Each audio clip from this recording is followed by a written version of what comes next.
You're listening to Do That Well with your hosts, Brenda Brown and Karen Thrall, a podcast about real experiences and how to turn them into life lessons.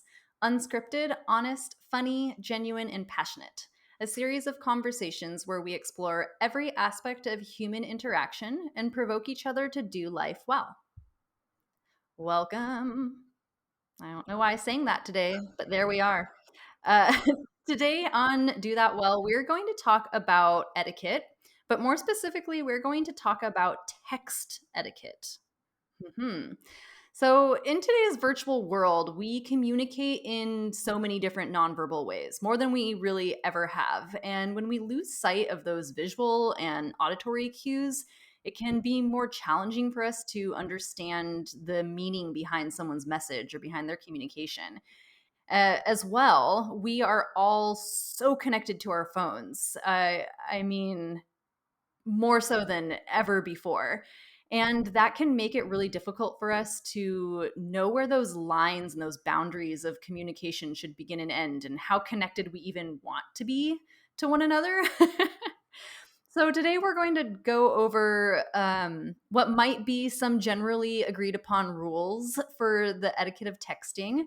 And the hope from this is that we will learn how to be more effective communicators, that we can learn for ourselves where our boundaries are when it comes to how connected we want to be, as well as raise our awareness so that we can respect those boundaries that other people have as well. Okay, well, as we like to do, we found a few different articles that resonated with us that had some rules.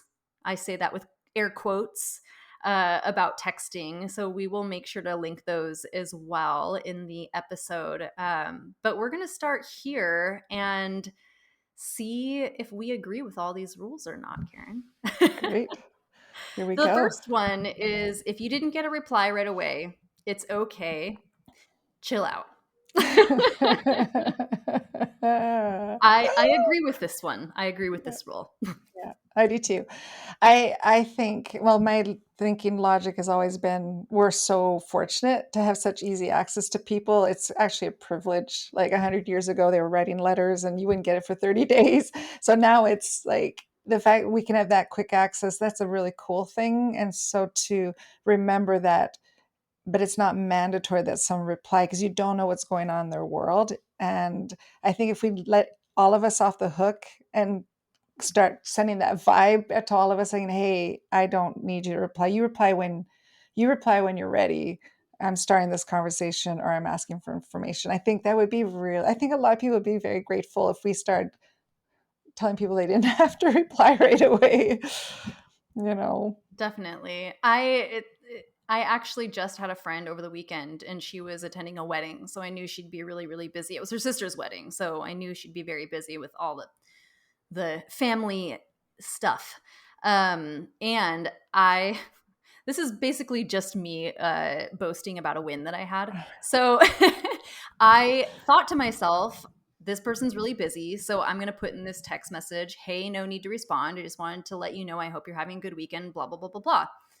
And she did end up responding, but there was something as I was doing it, I was like really proud of myself because I was thinking if I was on the receiving end of that message, Mhm. just that, like, you don't need to respond, but I wanted you to have this information. Like, for me, if I was to receive that message, it would make me feel so good because I Mhm. know that I'm one of those people. If I don't text back right away, I do start to feel bad or that I haven't gotten back to that person more immediately. And or if Mhm. I forget to text them back and it's been a couple days, I will get this like gut wrenching stress ball for, momentarily. Because I think that is we kind of have this idea that we need to get back to people right away, and I know. it's I not the know. case. I know for me, what I do is I want to make sure I'm not worried about when I reply. For some reason, that doesn't seem to worry me too much. And I think it's because I always reply up and Mm. positive. And so they know, like, well, like I want them to know I'm totally happy to text you back. I did wait a day or two, but it's not because I didn't want to text you, it's because I couldn't until now, or I just didn't find the opportunity to know. So that's my second one is I think in the tone, if we show that we're happy to get their text, I think people relax more. I think if we're more abrupt with our answers, maybe that might cause people to feel uncomfortable. But Right. if we'd wait 2-3 days and then they get this Brenda, they get a happy text. Okay, it's not me. Oh, this is just the way she is, kind of thing. I think we can diffuse some of that fear just on how we respond to Yeah. text messaging. I agree, definitely. Right. If you've let a few days go by, make sure that you're not responding in a manner that's curt or too direct, or like make sure Yeah, you're acknowledging in some way yeah, the lapse of time that's happened. Right. yeah. I like Because I that. liked what you said. Like you said, hey, you don't have to reply. And I like that too, that it's a courtesy thing. And I think if we can just, right, do texting well. So some of these things, I do have friends and I have talked to many people that get overwhelmed with the read receipt. And as soon as they see that I read it, like on WhatsApp, let's say, they see I read it, now I got to reply. Well, no, you don't. You read it, but that doesn't mean you have to reply. And I think if we could all let everybody off the hook on this one, I think it would make everybody's lives a little bit less stressful. Right. Well, yeah, I agree because reading something takes far less time than it does to calculate a response. Ooh, wow, Brenda. At least it does for T-shirt. me. I don't That's a know. T-shirt. I like to be thoughtful in my responses, so That's it's a great, yeah, that was really well said. Okay, number two is always respond. I do hold true to that. I will always respond. I may not always respond and the timing that the person wants me to respond, but I will respond. So I'm trying to think if I do have my children have 100% priority, so they're going to get their. I only have so much time in my day. They're always going to be number one, so they're always going to get the response. And but if the conversation doesn't merit an absolute response, I'm gonna take time, but I will reply. I will reply. And if I need to really think about it, I'll go read it, will reply, stay tuned. Like I'll just kind of let them know I read it and I will reply. But I think it's okay to reply to all the texts. I can't think of a reason why I wouldn't, unless there's I don't why you know. wouldn't want to respond to Yeah, like why someone. you wouldn't reply to, like what would be a reason not to reply? I think for me, so to go back to what I was saying a moment ago about my friend being at the wedding, I think there might be those circumstances where a response isn't necessary. Like say that I'm having a bad Right. day and Yeah. a bad week, and you know that I've been having a bad week, and so maybe you just send me a quick text that says, "Hey Brenda, I'm just thinking about you. I hope your week's getting better."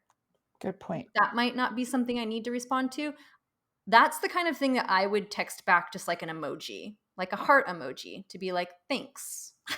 Yeah. I don't know if that's good etiquette or not, Oh but my that's how gosh. I would do it. We have to do one on emojis because I want to know what you're supposed to do with emojis. So hopefully that needs to be one of the ones A and when we can do completely it. different episode, like an emojis Okay. episode, Okay, let's do it. Let's do it. We're going to do an emoji episode. follow-up episode, Okay, we're emoji pinning that. etiquette. Emoji etiquette. We're doing that. Okay. All right. Yeah. Keep the other person's schedule in mind. I wholeheartedly agree with this. And that can become tricky because different people have different schedules. So I'll tell you what I like to do. Okay. I like to have my general schedule. So I don't text anyone before 9 a.m. and I don't text anybody past 10 p.m. unless it's somebody that I know is a night owl or an early bird. And Mhm, so, like mhm, Karen, I know that you get up really early. So I think I've mhm. texted you before 9 a.m. Yeah. before. I've Yeah. probably texted you at like 7:30 or 8. Yeah. And I have other friends that I know are always up until, midnight or later. So I would text them at like 10:30, 11. But I just have a general window in which I'll text people and then I flex that depending on who I'm texting. That works for Yeah. me. Yeah. Like even the time change, but I think we're so impulsive that we just send the text out so we don't forget.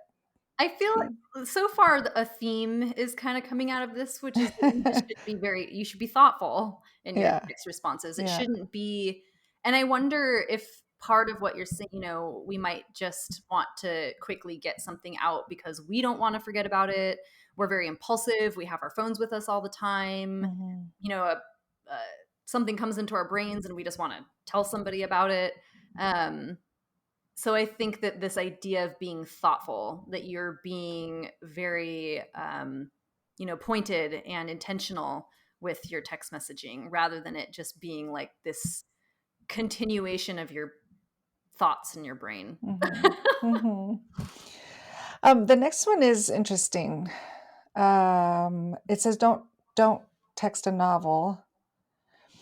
Uh, they say if it's taking you more than 30 seconds to text it, you probably just want to take care of it over the phone. Don't make it more confusing than it has to be. Okay, so I do not send long texts. And if I do, it is an exception to the rule. It is a rarity for me to send a long text. So this is how I think. Text messaging is like Twitter. It's short little bits back and forth because it's texting. And then messaging, so if it's like an instant messaging, then there's a little bit of more fluidity, like you can, because there's a stream of conversation. So sometimes you can go just a little bit longer. But email, like if it's going to be long, I think that's where email comes in.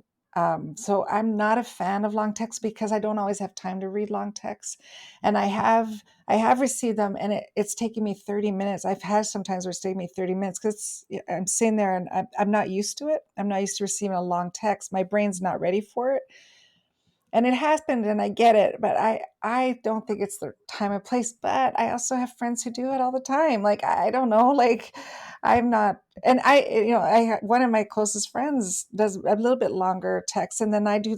Yep. I'm just like, oh, okay, cool. Like I don't even know how to do a long text. Like, and I have, like, don't get me wrong, there are times, very few times I have, but that's a rarity. That's not what I normally do. Yeah. Well, what I find interesting about this one is what qualifies a long text. So I suppose I like that they put this 30-second, mark on it. If it's taking you longer than 30 seconds, maybe don't text it. Because that gives you an idea of like how long is too long. But I don't know. I I have mixed feelings about this. I think it really depends on the person that you're talking to. I think it really depends on like the subject matter. It depends on you know uh, that person's schedule. Like maybe that they're going to be super busy all day, so they don't have, I don't know, time for a phone call, or maybe they're really horrible with email, so you don't want to follow up with them that way. I don't know. I think this one's like kind of nuanced, and I Yeah. will say Yeah. I'm guilty of it. I do send long texts sometimes. Oh, okay. Well, we found one that we don't agree on. Yay. I know that that's, I will say, I know that that's something I need to work on though. What happens for me is sometimes I will text in the exact same way that I talk.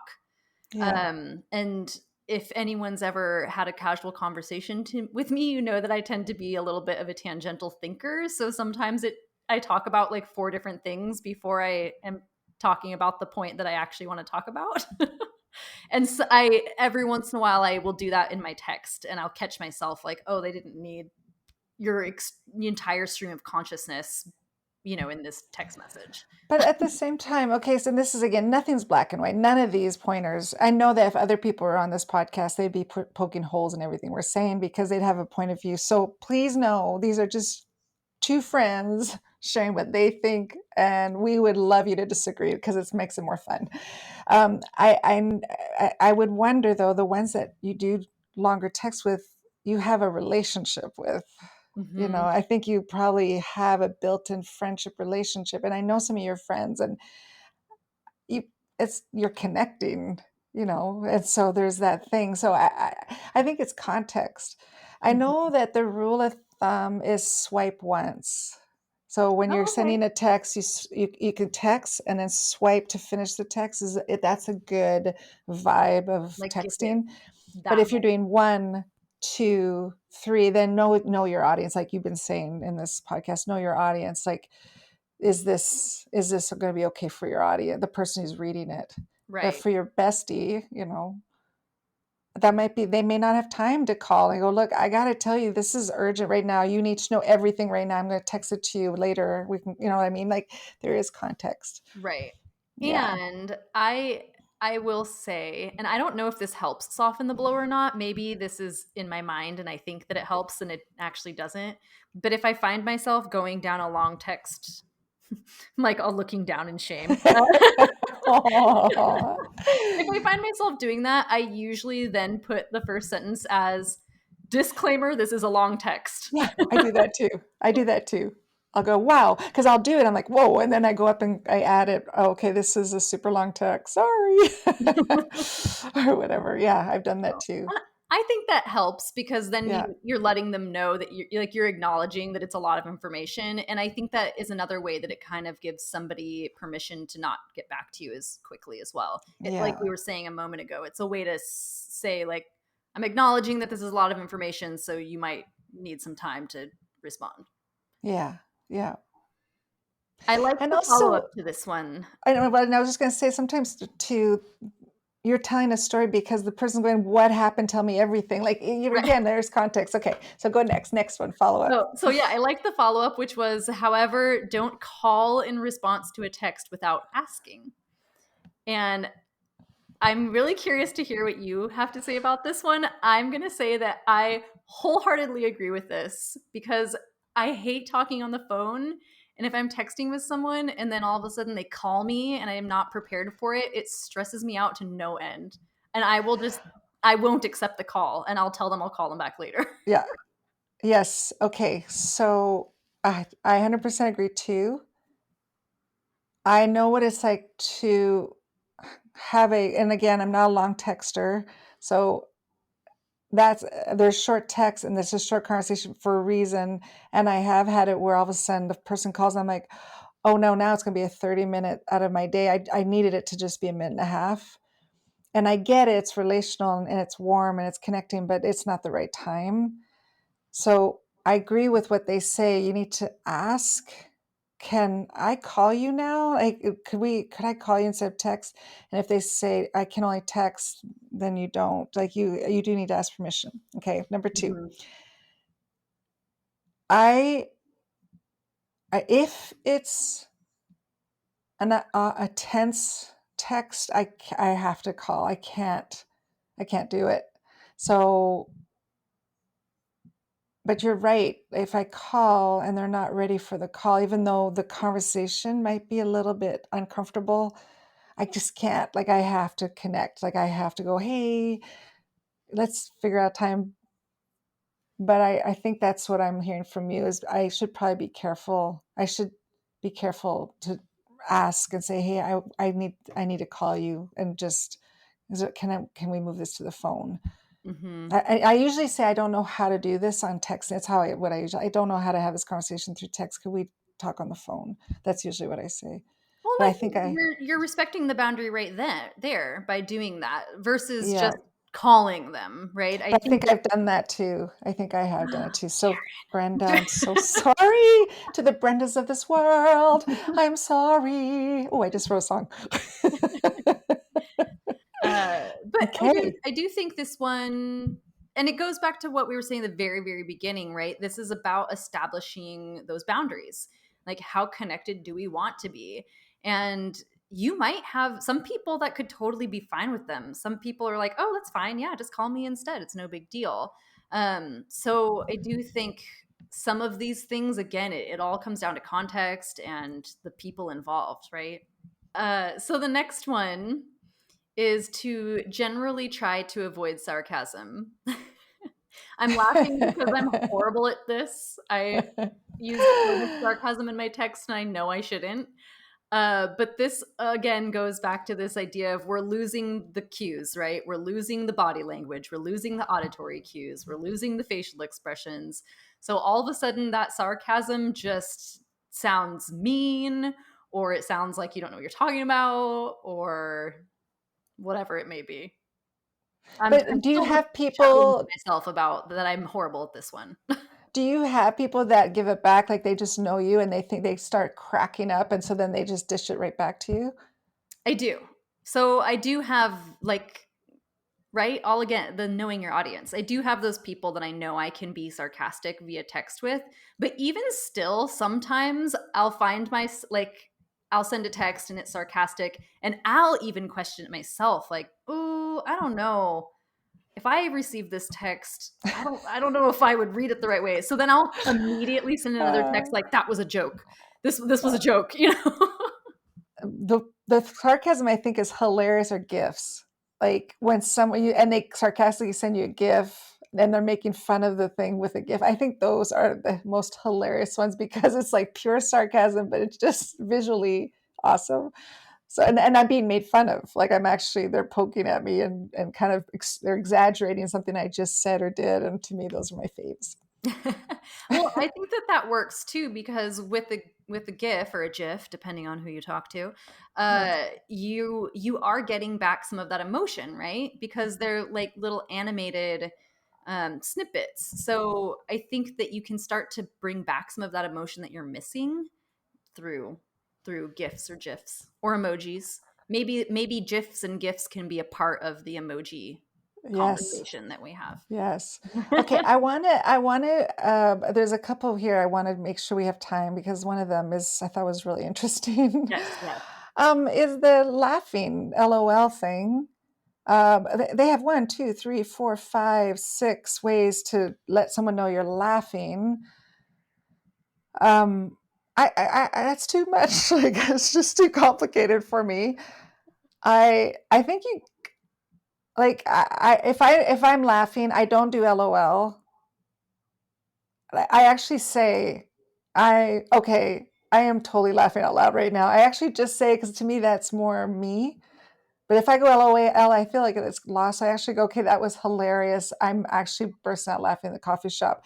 Like I'll just because it's just way too funny. And then if it's super funny, I put a lot of ha-has and a lot of exclamation marks, and I'm just like, yes, that was hysterical. That's what I do. But there was, I don't know about one ha, two ha's, three ha's, four ha's. I don't know. Brenda, what do you think? And then capital ha's, and I'm like, ah. So I I what did is your think thing? that this particular article's breakdown of the ha's was a little much. I mean, I do think some of them ring true. Like if you just text HA, ha, you probably don't actually think it's very funny. I agreed with that one.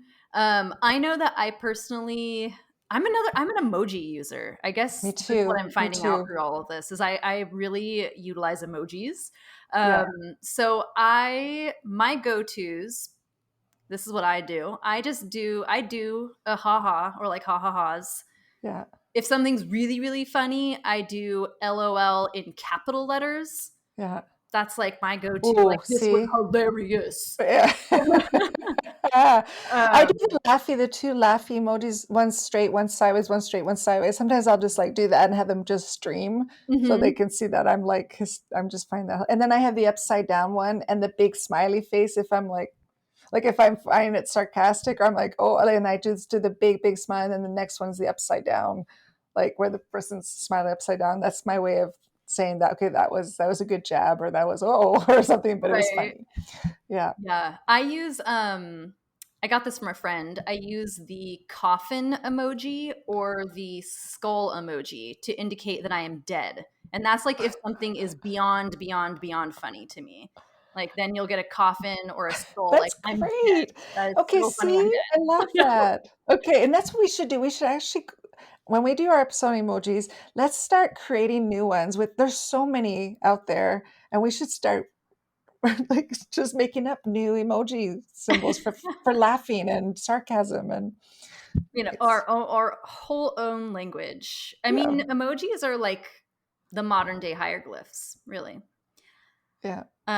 Okay, we are running short on time, and I think that we hit a lot of the ones that we felt were pretty pertinent, but are there any more that we have time for like two or three more? One more for me, Okay. all caps. Go. All All caps. caps. What do you Um, think? I ooh, this one has me thinking because I I don't ever use all caps myself unless it's the LOL. Um, but I don't mind it if other people all caps. I It don't doesn't think bother people are me. yelling. I actually make fun of myself and go, I'm not yelling. I go for emphasis. Like I'll just say for emphasis, and it's just all caps because I think it's awesome. I, I don't know anybody who uses all caps to yell. Like I actually don't know anybody who does that. So I don't translate all caps as yelling. I think, oh, they left their all caps thing on, Yeah. or I or same. I think most of the people I know that utilize all caps, it's more for excitement. It's not yeah. because they're angry. I've never really had anyone send me an all caps angry No, I text. don't know if that exists. Does it even exist? It must I be think for them people when to put people it in the get angry, article. when people get angry, they just swear. Right. Right. They're just everything's just That's it when you gets get pretty. the, you are so ducking dumb because autocorrect likes to make that a duck. So, anyways, I don't. I think when someone's angry, they just let you know they're angry, and they use, they just go for it. If Yeah. at that point, if they're going to yell at you by text, game is They're on. Like, right. Like, I don't think they're worried about all caps at that point. no. That's when you send, do you have time for a phone call? Yeah. Yeah. That's where I don't answer that one for a couple of weeks. Yeah. 2 weeks later, do you have time for a phone call? Uh, Uh-oh. There's a bad texting etiquette. Don't do that. Uh, okay, so I do have one more that I would like to bring okay. to the table as well, Okay. which is don't bury your face in your phone when you're hanging out with someone. Oh. I do think, and maybe this is old school of me, but I do think that if you're hanging out with someone, it's Hmm. impolite to like text and do things on your phone, Yeah. unless you name it. For instance, if you're waiting for a text from somebody, or if you have something that you're trying to tie up, or plans that you're trying to solidify, or whatever it may be. And now I'm hanging out with Karen and I'm trying to make plans with Victor, and Victor's finally texted me back because he's horrible at texting. No, I'm just kidding.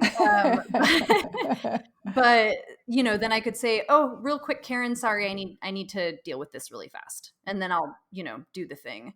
But I perhaps, again, perhaps this is old school of me, but I do think that we all need to be better about Yeah. being engaged when we're with people Hmm. in person, and not being engaged with the person on the phone, because you have a real Hmm. person with you. Yeah. Yeah. Yeah. You have your phone always. Yeah. I like it. I think that's a great way to end the podcast. I think that's a great call to action because the whole point, as you said earlier, of text etiquette is being thoughtful of the other human on the other side of that phone. And if you have a human with you, then you be thoughtful of the human that's physically next to you. So the theme is thoughtful. Right. And I think to remember what works for you, like just know your audience. And if you're with someone who actually wants you to be on their phone because they want to be on their phone, okay, fine. If you're supposed to sit on the couch and you're just lounging and you're both on your phone, but you're leaning in or whatever, but you can tell, like you want to, Hmm. it's always the humans are first, come first. Yes, So there we exactly. go. There we go. Yeah. So I do. I think you're right, Karen. Our key points today definitely we were dancing around this idea of, be thoughtful, be intentional with your communication and the way that you're interacting with your phone, and therefore your people. And then knowing your audience, just making sure that the style of the person that you're texting, and their schedule, and all of those other Hmm. things, whether or not it's okay to write a novel with them, or if it's best to get on a phone call, and just being respectful of other people's time in the same way that Hmm. you would want them to be respectful of yours. Hmm. Yeah, Well, there that we is go. all we have today, but now we've decided we're going to have a follow-up episode that's about emojis and I can't wait. and I what that can't all wait. means. So excited. There's likely going to be an episode that talks about etiquette of email or phone calls as well. Stay tuned. Hmm. You'll have to Okay. find out. Thanks for joining us today on Do That Well. See you next time. Bye.